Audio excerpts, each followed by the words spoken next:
ये जब बोलती है तो मन करता है बस इन्हें सुना जाए, क्योंकि ये बहुत ही अच्छा बोलती है।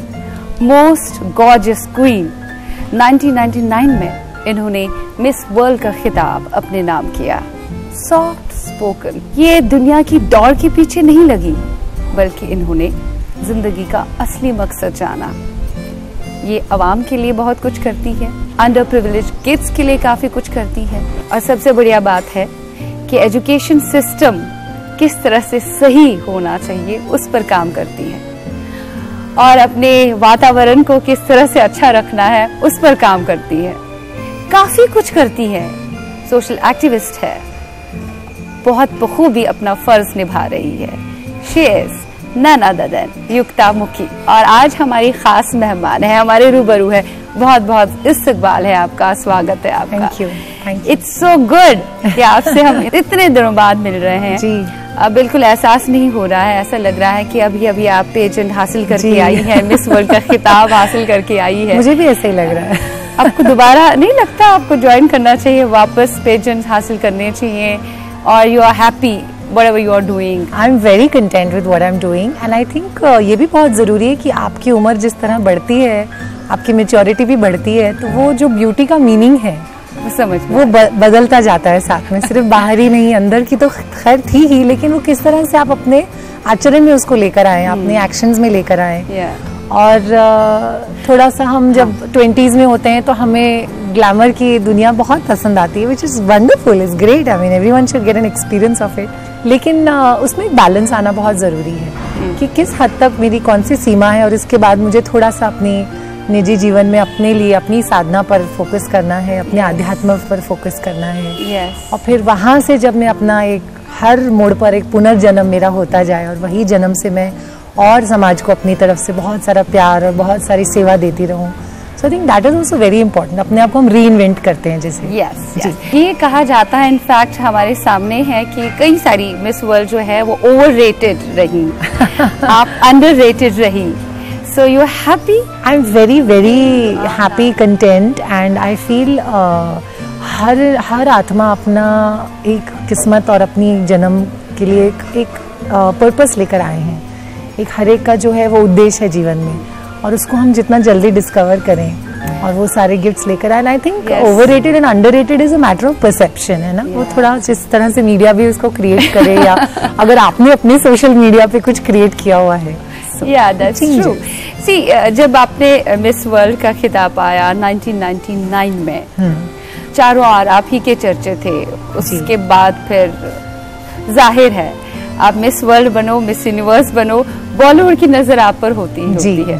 तो बॉलीवुड की नजर आप पर थी, तब तो आपने एंट्री की थी। जी बिल्कुल, फिल्में भी की, 2-3 फिल्में की। यस, बाद में कैसे आपने सोचा कि नहीं, जो आप कह रही हैं कि आपका जो सही मिस वर्ल्ड होने का आपका एक मुद्दा रहता है, जो मकसद रहता है सोसाइटी के लिए कुछ किया जाए, अपने देश को हम, मुल्क को हम बाहर रिप्रेजेंट कर रहे हैं, तो किस वे में करें। जैसे मोस्ट ऑफ द पेजेंट्स जिन्होंने जीते हैं, मिस वर्ल्ड, मिस इंडिया, हमारे सामने एग्जांपल्स हैं, most of them are into Bollywood. So what time you realise the fact, नहीं बस बहुत हो गया, बॉलीवुड से किनारा करना चाहिए, मुझे जिंदगी का कुछ और मकसद है, उसको हासिल करना चाहिए। आपकी 4 फिल्में हो या 40 फिल्में हो, आफ्टर अ सर्टेन पॉइंट आपको भुला दिया जाएगा। सो टू कीप अप दैट, उसका जो एक जो गाड़ी है, उसका जो चक्का है, वो चलाते रहने के लिए आपको हर एक साल एक हिट फिल्म डिलीवर करनी है, या आप कोई प्रोडक्ट के आप ब्रांड एम्बेसडर बनेंगे। सो आई रियलाइज्ड कि ये बहुत बढ़िया है, it's all fantastic, and there is nothing wrong in it, there is no judgement. मतलब मैं ये बिल्कुल नहीं कह रही हूँ कि गलत है, लेकिन होता क्या है उसमें, दो पहलू हैं उसके। एक तो लोगों के कहने से आप हट नहीं पाते हैं, कि जब तक लोग नहीं कहेंगे आप अपने आप को नंबर 1 या जो भी पोजीशन पे आप अपने आप को नहीं पा सकते हैं। So it is very dependent on public opinion, on media, on your PR and your, the whole thing. So I felt at some point as women, it does affect our self-esteem and our self-confidence. हमारी image जो है वो बहुत हद तक हमारे physical appearance पर निर्भर है। तो ये फिजिकल अपीयरेंस के जो स्टैंडर्ड्स हैं, ये कौन डिसाइड कर रहा है? कभी साइज 0 बहुत फेमस हो जाता है, फिर पेरिस में कहते हैं साइज 0 बैन कर दिया है। तो वो सब बदलता हुआ जो समाज है, बदलते हुए नजरिए हैं, उसमें स्त्री की जो अपनी एक शक्ति है, अपनी इमेज है, अपना वजूद है, अपना वजूद है। जैसे हमारे कल्चर में, क्या वेस्ट में भी, अगर हम यूरोप में भी देखें तो एक देवी के रूप पर जब औरत को समझा गया है, पूजा गया है, उसके अलग अलग 9 रूपों में उसको संवारा गया है, तो उसके पीछे एक बहुत बड़ी विजडम है कि वो देवी सिर्फ मूर्ति में नहीं है, वो देवी की शक्तियाँ मेरे अंदर भी हैं। तो मैं उनसे इतनी दूर हट जाती हूँ जब मैं लोगों को ये पावर भी दे देती हूँ और लोगों के कहने पर अपने बारे में सोचने लगती हूँ, मैंने शायद ये साइज 0 नहीं पहना है, तो शायद मैं इतनी सुंदर नहीं हूँ, वो मेरे से ज्यादा सुंदर दिख रही है। लोगों के नजरिए से आप देखने लगते हो, आप डिपेंडेंट बन जाते हो, आप अपने आप को भूल जाते हो, अपने आप को आप भूल जाते हो, अपने अस्तित्व को भूल जाते हो। एंड व्हाट हैपेंस इज कि आप अननेसेसरी अपनी सफरिंग या अपने पेन को बढ़ा देते हो। और हम अगर ऐसी पोजीशन में हैं जहाँ पर हमें पब्लिक प्लेटफॉर्म मिला है, कितनी दुनिया की करोड़ों हमारे देश की लड़कियां हैं जो उसको सुन रही होती हैं और उनके माइंड्स पर वो इन्फ्लुएंस जा रहा है जी। तो आप किस चीज़ से उनको इन्फ्लुएंस कर रहे हैं, इसकी हमें बहुत वैल्यू होनी है कि क्या सिर्फ मैं ब्यूटी प्रोडक्ट्स बेच रही हूँ या मैं कुछ चीज़ बेच रही हूँ, या मैं वाकई उनको एक एम्पावर कर रही हूँ कि आप अपने आप में काफ़ी हैं, you are enough and perfect as you are. आपको कोई डिग्री, आपको कोई नौकरी, आपको कोई फिल्म मैगजीन या कोई ब्रांड एम्बेसडर बनने की जरूरत नहीं है। You are worthy of love and respect just as you are. तो ये मैसेज भी नहीं जा रहा है, it's only one sided message जा रहा है जो लड़कियों को। So that was one aspect of it. Because I had a very spiritual upbringing. मैं 14 साल की थी जब मैं अपने गुरु से मिली थी। मोस्ट ऑफ द टाइम आप ज्यादातर बाहर रही, यूएई में आप काफी सालों तक रही, बचपन में रही थी। बचपन में, उसके बाद it's because of your mother जिन्होंने आपको वैसे अपब्रिंगिंग दी, कहा कि नहीं हमें अपने कल्चर, अपने रूट्स को भुलाना नहीं चाहिए, and you came back here. तो फिर आप यहीं पे रह गए, यहीं पे रही। एंड आई थिंक वो जैसे कहते हैं ना, धरती आपको बुला रही होती है। So it was really my destiny to be at my guru's feet and to offer seva and to grow up in a ashram culture. I like human connection which is possible जब आप without makeup, without cameras लोगों से मिलें। So that is the real bond, जो कि आज की date में हम बहुत आइसोलेटेड हो गए हैं, सब लोग अपने गैजेट्स पर बैठ रहे हैं, किसी को समय नहीं है, ट्रैवल टाइम में इतना हमारा वक्त निकल जाता है। So this is something that we really have to strive and achieve। मतलब इसके लिए हमें और ज़्यादा मेहनत करनी पड़ रही है आज, कि मैं आपके साथ बैठूं, समय निकालूं, आपके मन का हाल पूछूं, कुछ अपने दिल की बातें सुनाऊं। So I think this is where we really have to come together. Not only just women, but even men have to come together. कि हम अपने बेटों को भी सिखाएं कि आप भी अपनी फीलिंग्स एक्सप्रेस करें, क्योंकि आप लड़के हैं, आपको कोई मनाही नहीं है कि आप रो नहीं सकते या आप अपनी भावनाओं को शेयर नहीं कर सकते। आई थिंक ये बहुत ज़रूरी हो गया है कि लड़कियों को हमने सिखा दिया कि आप पढ़ लें, लिख लें, कॉर्पोरेट वर्ल्ड में आप आगे बढ़ें, लेकिन लड़कों को भी हमने बताना है कि घर गृहस्थी के काम भी इक्वल है। ये बहुत अच्छी आपने बात कही, क्योंकि आजकल के जमाने में जो चारों ओर हो रहा है, सिर्फ लड़की को ही समझाया जा रहा है, आपको इस तरह से रहना है, इस काबिल बनना है, ऐसे जीना है।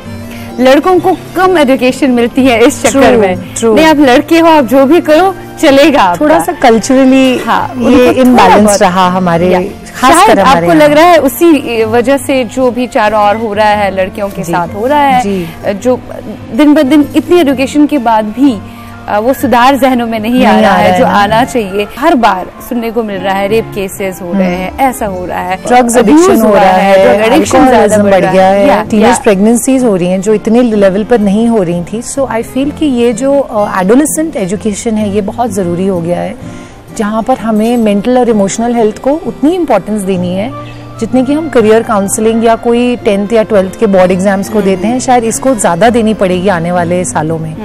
सो आई होप दैट हम सब लोग मिलकर इसको, हर एक जना अपने अपनी तरफ से एफर्ट डालें और एक एक बूंद बनकर पूरा समुंदर तैयार हो, जहाँ पर कि गवर्नमेंट लेवल से ये चीज़ जो है वो एस्टैब्लिश होने लगे कि equally important at college level is mental and emotional health counselling. एक वक्त ऐसा आया, इट इज 2004 जी, जब आपने सोचा कि पॉलिटिक्स ज्वाइन की जाए। हाँ, उसके पीछे क्या कारण था? पॉलिटिक्स, सियासत ज्वाइन करना वो कैसे सोचा, अचानक से जहन में आया? I think it was really more of a situation जबकि मुझे वो ऑफर किया गया. इट वाज नॉट कि मैंने सोचा मैं चलो अब मैं पॉलिटिक्स करूंगी, अब मुझे ये करना है, अब मेरा ये एक ड्रीम.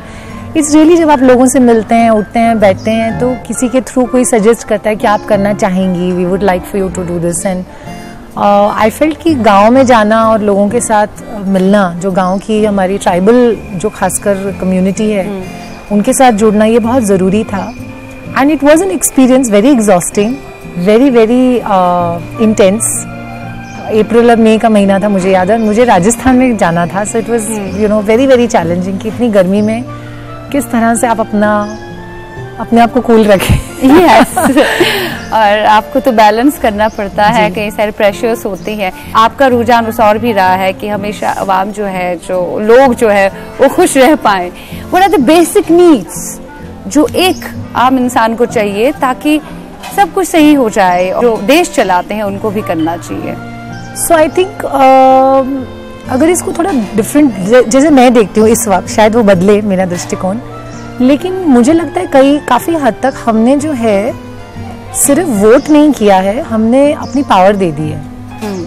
और जब मैं कहती हूँ कि हमने पावर दे दी है तो हम ये भूल गए हैं कि हम पावर हैं, पॉलिटिशियंस पावर नहीं है. उनके पास डिसीजन मेकिंग अथॉरिटी का कुछ समय है, लेकिन पावर हमारे पास इसलिए है क्योंकि हम उसको पूरी तरह से चेंज कर सकते हैं. जो ग्रास रूट लेवल पर काम आवाम कर सकती है वो पॉलिटिशियन नहीं कर पाएगा. और एक्चुअली वो भी यही चाहते हैं कि हम बैठे हैं उस कुर्सी पर, लेकिन आप उसको सपोर्ट करें. सो पूरी तरह से उनके ऊपर ये रिस्पॉन्सिबिलिटी दे देना और फिर वेट करना कि फिर गवर्नमेंट कुछ करेगी या कोई एनजीओ कुछ संस्था आके कुछ करेगी या फिर कोई एक्टिविस्ट खड़ा होगा और फिर वो भूख हड़ताल पे जाएंगे, मतलब ये सारे सिस्टम से, ड्रामा से हमको थोड़ा बाहर निकलना है. सो हम अगर सेल्फ एम्पावरमेंट की तरफ देखें, अगर छोटी सी चीज़ है, स्वच्छ भारत अभियान है उदाहरण के तौर पर, तो हम अपने घरों में से कचरा जो है उसको, गीला कचरा, सूखा कचरा, कितना कुछ अलग कर रहे हैं. महाराष्ट्र में अब प्लास्टिक बैन हो चुका है, कितना कुछ प्लास्टिक को हम अवॉइड कर रहे हैं. क्या हम कपड़े के बैग्स यूज़ कर रहे हैं? हम अपने ही घर में कितना कुछ इम्प्लीमेंट कर सकें, या हमारे आसपास के जो दोस्त हैं, नेबर्स हैं, रिलेटिव्स हैं, स्कूल में हमारे बच्चे जाते हैं, वहाँ पर जो हमारी कम्युनिटी है उनके साथ ही मिलकर अगर हम एक डिस्कशन सा रखें कि इसको और कितना और हर एक हफ्ते, तो एक तो वो जुड़ने का एक बहुत अच्छा माध्यम बन जाता है. And it allows us to feel कि हमने कुछ किया जिसका बेनिफिट भी हमें ही मिल रहा है. So we don't wait government करेगी, और वो एक स्वच्छ भारत अभियान का मतलब उनकी तरफ से लोग आने चाहिए कचरा कूड़ा उठाने के लिए. So respecting the dignity of labour also. Like for example I think Bombay जैसी सिटी है, अब तो मैं पूना शिफ्ट हो चुकी हूँ, यहाँ पर इतनी अवेयरनेस है. सो जस्ट कंपेयरिंग, बॉम्बे में लोगों के पास इतना भी समय नहीं है कि हम वेट और ड्राई वेस्ट को अलग करें. उसके लिए भी हमें बहुत सारे कोई सेलिब्रिटी या कोई चाहिए बोलने के लिए, या जुहू बीच पे बहुत सारे लोग जाएं और सफाई करें. So it's just a little effort, it's just taking the little love for mother nature, for earth, कि ये कचरा जाएगा, ये धरती माँ पर कहीं जाकर बोझ बनेगा. कहीं कोई नदी में मछलियाँ हैं वो मरेंगी, या वही नदी का पानी जब घूम के आएगा मेरे नल पे तो वो कितना कोई पोल्यूटेड होगा, फिर मेरे बच्चे को बीमारी लगी तब मैं जागूंगी. So it's not only just a baby step, but it's a awareness in thinking. क्या मुझे इतना पैकेज प्रोडक्ट लेने की ज़रूरत है? क्या मैं घर में ही कुछ ऐसा बना सकती हूँ जिसमें मुझे बाहर से कंज्यूमरिज्म को भी ना बढ़ाते हुए लेकिन प्लास्टिक वेस्ट भी ना हो. सो छोटी छोटी चीज़ें हम लाइफ को कितना सिंप्लीफाई कर सकते हैं. हमारे देश में इतनी विजडम है कि शायद हम उसकी वैल्यू नहीं कर रहे हैं. अब जब हमें वो वेस्ट से आती है तो हमें बहुत अच्छी लगती है. अगर अमेरिका राइट पैकेज होके आ जाती है वो.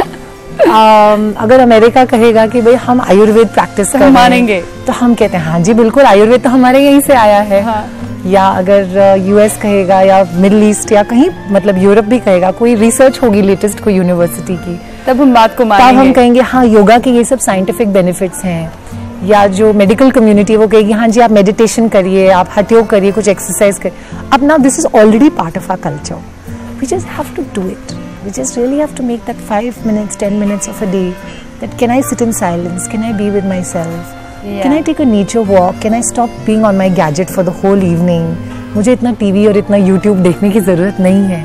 So जब हम नेचर से, प्रकृति से जुड़ते हैं, हमारे अंदर अपने आप ही वो भावना आएगी। विश्व सुंदरी युक्तामुखी, मतलब आपके कहने का मतलब ये है कि एक एक चीज को हमें देखना है, परखना है, वो बुनियादी चीज समझनी बहुत जरूरी है, तभी जितने भी लूप होल्स हैं हमारे समाज में उन्हें हम खत्म कर सकते हैं, नहीं तो ऐसा का ऐसा ही रहेगा। तो प्रॉपर एजुकेशन सिस्टम बहुत जरूरी है, उसे बदलना बहुत जरूरी है। आज हमारे सोसाइटी में एक रावण बैठा है जिसका नाम है इंटरनेट। और वो जो रावण है वो हमारे बच्चों के दिमागों को इतना करप्ट कर रहा है, और हमारे बच्चों के इमेजेस को, जो माइंड में उनके एक दुनिया का वर्ल्ड व्यू है कि वो दुनिया को या उनकी दुनिया किस तरह से दिखती है, उसको वो इस तरह से डिस्टॉर्ट कर रहा है that they don't even have something real to balance it with. अब इसको कैसे कर सकते हैं? ये पावर जो है वो हमारे पेरेंट्स के हाथ में है, एजुकेशन सिस्टम के हाथ में है। कंप्यूटर्स उनको जल्दी ना सिखाएं, आईपैड्स, गैजेट्स, फोन्स उनके हाथ में ना दें, टेलीविजन के ऊपर भी रोक लगाई जाए कि बच्चे ने दिन में कितनी देर टेलीविजन देखना है। अब हमारे पास जो ब्रेन रिसर्च के साइंटिस्ट हैं या जो इंटरनेशनल पीडियाट्रिशियंस हैं या चाइल्ड एक्सपर्ट स्पेशलिस्ट हैं, वो ये बता रहे हैं कि this is becoming the single most cause of depression. क्योंकि बच्चा वो इमेजेस को देख रहा है, एक वो किस तरह से उसको प्रोसेस कर रहा है, आपका उस पर कोई कंट्रोल नहीं है। किस तरह से वो बच्चे अपनी अपनी चीज़ें देख के वायलेंस बहुत देख रहे हैं, that is going into their subconscious. फिर वो बैठ के आपस में डिस्कस कर रहे हैं ग्रुप्स में। टीनेज जो सुसाइड रेट्स हो रहे हैं वो इसी वजह से हो रहे हैं क्योंकि वो, जैसे हमने कहा, वो ह्यूमन कनेक्शन लॉस्ट हो गया है। एक ह्यूमन एक बॉन्ड होता है, एक आपस में एक दूसरे के साथ अपनापन होता है, इमोशंस, वो जज्बात वो खो से गए हैं। एक सेफ एनवायरनमेंट होता है, एक ट्रस्ट बिल्डिंग होती है, कम्युनिकेशन की एबिलिटी बेहतर होती है कि मैं आपकी बात को किस तरह से समझ पा रही हूँ। That is where I feel that the media from childhood has to be taken away, where a child has to be put into nature to play, उसको मिट्टी में खेलने दें, उसको बारिश में गीला होने दें। बहुत अच्छी बात आपने कही। और जैसे आप पावर की बात कर रहे थे, एक औरत में खुद इतना पावर होता है कि वो खुद सब कुछ कर सकती है। उसे खुशी तलाशने के लिए यहाँ वहाँ भटकना नहीं चाहिए, किसी के ऊपर डिपेंड नहीं रह सकती, क्योंकि उसके अंदर इतना आत्मविश्वास है, इतना सम्मान वो खुद क्रिएट कर सकती है, बिल्कुल, ताकि वो सबका मुकाबला कर सके। वो इतना भी नहीं झेल सकती फिर किसी का, अगर उसका आत्मविश्वास, आत्मसम्मान बहुत मजबूत हो, खुद के ऊपर एतमाद बहुत ज्यादा हो, भरोसा खुद पे ऊपर हो। लेकिन आपकी लाइफ में भी आप भी बहुत पावरफुल थी, सब कुछ था आपकी लाइफ में। इतना पावर होने के बाद भी मिस वर्ल्ड आप रही, दुनिया भर में आपका नाम था और रिप्रेजेंट कर रही थी अपने मुल्क को। बावजूद उसके आपके आत्मविश्वास को भी ठेस पहुंची। जी बिल्कुल। और एक औरत में, एक महिला में पावर होने के बावजूद भी उसे डोमेस्टिक वायलेंस का शिकार होना पड़े। What's your take on this? I think not only life के ये कुछ एक्सपीरियंसेस होते हैं जो हम जब अनुभव करते हैं उसमें से हम स्ट्रॉन्गर निकल कर आ पाते हैं, बट ऑल्सो देन, जैसे मैं आपसे पहले कह रही थी कि उस एक्सपीरियंस से जो मैंने सीखा वो मैं शायद औरों के साथ बांट सकती हूँ, तो मैं दूसरे का दर्द समझ सकती हूँ। True. Having said that, I am very grateful that I also became a mother. True. So that is a blessing कि अगर एक आत्मा ने मुझे चुना है कि मैं उनकी माँ बनूं, उसके पीछे बहुत सारा एक कोई, जैसे हम कहते हैं, डेस्टिनी का भी बहुत बड़ा हाथ होता है कि किस तरह से आपके जीवन में उस पे एक मोड़ लेना होता है। So as we were saying earlier कि मैंने अपने जर्नी में ये बहुत रिकग्नाइज किया कि कहाँ मैंने अपनी पावर दे रखी थी। कितना कुछ हम मेंटल एक डिपेंडेंसी क्रिएट करते हैं कि आदमी जब तक ये नहीं करेगा तो मुझे खुशी नहीं मिलेगी, या वो ऐसा नहीं बोलेगा तो मैं ये इस बात को मतलब मानूंगी नहीं, या वो अगर मुझे कुछ लाके नहीं देगा या वो कुछ खरीद के नहीं देगा, या तो हमने अपनी उन सब चीज़ों में अपनी पावर दे रखी होती है। तो किस तरह से हम आज चाहते तो हैं कि हम सब कुछ कर पा रहे हैं, जैसे आपने कहा, हम आज कमा भी सकते हैं, हम पढ़े लिखे भी हैं, हम ट्रैवल भी कर पाते हैं, हमें घर गृहस्थी भी संभालना आता है, बच्चे को भी पालना आता है, बट मेंटल डिपेंडेंसी हमारी कहाँ तक हटी है। So that was my greatest learning to see कि मैं कितने सेल्फ रिलायंस पर आ सकती हूँ, where I take full responsibility for my own happiness. I am not saying कि बहुत सारे लोगों की शायद बहुत अच्छी मैरिजेस होंगी और शायद बहुत सारे लोग चैलेंजेस के थ्रू गुजरते हुए भी उन्होंने मैरिजेस को रखा होगा, जैसे कि हमारी पहली वाली पीढ़ी ने। हमारे पेरेंट्स हैं या ग्रैंड पेरेंट्स हैं, उनके जो चैलेंजेस रहे होंगे हम शायद वो नहीं समझ पाएंगे, और आज अगर हमें वो आते challenges, we probably would have not been able to survive them और transcend them. But I always say to my mother that आज के पेरेंट की और आज की जो महिला की चैलेंज है, शायद आप उसको नहीं जान कर पाएंगे। So every generation has had their own ways, and I think to a great extent, जैसे मैं आपसे पहले कह रही थी कि हमने अपनी लड़कियों को तो बड़ा वैसे कर दिया है कि आप जाएं और दुनिया में नाम कमाएं और आप इक्वल हैं, लेकिन हमने अपने लड़कों को वैसा अपब्रिंगिंग नहीं दी है अभी तक कि आप एक स्त्री की रक्षा कैसे करें। आप उसको ज़रूरत नहीं है आपकी रक्षा की, लेकिन क्योंकि फिजिकली आपको बॉडी ऐसी दी गई है, आपका कर्तव्य बनता है कि उसकी रक्षा करना, आपका कर्तव्य बनता है उनको रिस्पेक्ट करना या उनकी भावनाओं की कदर करना। So this has to come very, it's a very soft way जो कि एक माँ ही कर सकती है सिर्फ। So we are coming back again to women, that the power is still with women, कि अगर हमने लड़कों को भी ये बात सिखानी है कि क्योंकि आप लड़के हो तो आप रो नहीं सकते, सिलाई बुनाई का काम जो है वो लड़कियों का है, तो ये कौन से ग्रंथ में लिखा है, ये कहीं पर लिखा नहीं है। It's just we made it into our, जैसे हम कल्चरल आर्ट्स या ट्रेडिशन की बातें कर रहे थे, तो उनमें सारी सबसे ज्यादा सुंदर कलाकारी जो है वो जेंट्स की होती है। क्विक क्वेश्चंस आपसे पूछते हैं।